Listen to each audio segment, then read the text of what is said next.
ಪೌರಾಣಿಕ ಕಥೆಯಲ್ಲಿ ಬರುವ ಭಕ್ತ ಪ್ರಹ್ಲಾದನ ಕಥೆಯನ್ನು ಸರಳವಾಗಿ ನೋಡೋಣ. ಒಂದು ಕಾಲದಲ್ಲಿ ಭೂಲೋಕದಲ್ಲಿ ಅತಿ ಕ್ರೂರನಾದ ರಾಜನು ಇದ್ದನು. ಅವನ ಹೆಸರು ಹಿರಣ್ಯಕಶಿಪು. ಅವನು ತನ್ನನ್ನು ದೇವರಿಗಿಂತಲೂ ಶಕ್ತಿಶಾಲಿ ಎಂದು ಭಾವಿಸುತ್ತಿದ್ದ. ಯಾರು ಶ್ರೀ ವಿಷ್ಣುವಿನನ್ನು ಪೂಜಿಸಬಾರದು ಎಂದು ಆದೇಶ ಹೊರಡಿಸಿದ್ದನು. ಆದರೆ ಅವನ ಮಗ ಪ್ರಹ್ಲಾದ ಬಾಲ್ಯದಿಂದಲೇ ಶ್ರೀ ವಿಷ್ಣುವಿನ ಭಕ್ತನಾಗಿದ್ದನು. ಅವನು ಸದಾ ನಾರಾಯಣ ಎಂದು ಜಪ ಮಾಡುತ್ತಿದ್ದನು. ಇದು ಹಿರಣ್ಯಕಶಿಪುವಿಗೆ ತುಂಬಾ ಕೋಪ ತಂದಿತು. ಅವನು ಪ್ರಹ್ಲಾದನನ್ನು ಬದಲಿಸಲು ಹಲವು ಪ್ರಯತ್ನಗಳನ್ನು ಮಾಡಿದನು. ಶಿಕ್ಷೆ ಕೊಟ್ಟನು, ಬೆದರಿಕೆ ಹಾಕಿಸಿದನು. ಆದರೆ ಪ್ರಹ್ಲಾದನ ಭಕ್ತಿ ಕಡಿಮೆಯಾಗಲಿಲ್ಲ.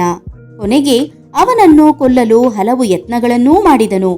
ಅಗ್ನಿಯಲ್ಲಿ ಹಾಕಿದನು, ಪರ್ವತದಿಂದ ತಳ್ಳಿಸಿದನು, ವಿಷ ಕೊಟ್ಟನು. ಆದರೆ ದೇವರ ಕೃಪೆಯಿಂದ ಪ್ರಹ್ಲಾದನಿಗೆ ಏನೂ ಆಗಲಿಲ್ಲ.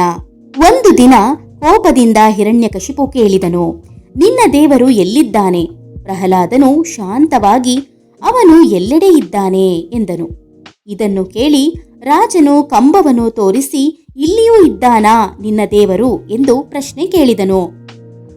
ಅದೇ ಕ್ಷಣದಲ್ಲಿ ಆ ಕಂಬವು ಒಡೆದು ಅದರಿಂದ ಶ್ರೀ ವಿಷ್ಣುವು ನರಸಿಂಹನ ಅವತಾರವಾಗಿ ಹೊರಬಂದರು. ಅವರು ಅರ್ಧ ಮನುಷ್ಯ ಅರ್ಧ ಸಿಂಹ ರೂಪದಲ್ಲಿ ಇದ್ದರು.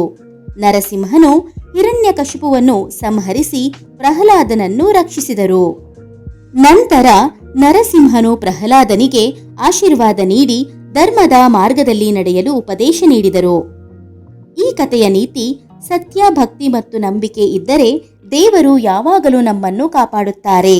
ಈ ಕಥೆಯ ತಾತ್ಪರ್ಯ ಪ್ರಹ್ಲಾದನ ಭಕ್ತಿಯ ಶಕ್ತಿಯನ್ನು ತಿಳಿಸುತ್ತದೆ. ಧನ್ಯವಾದಗಳು.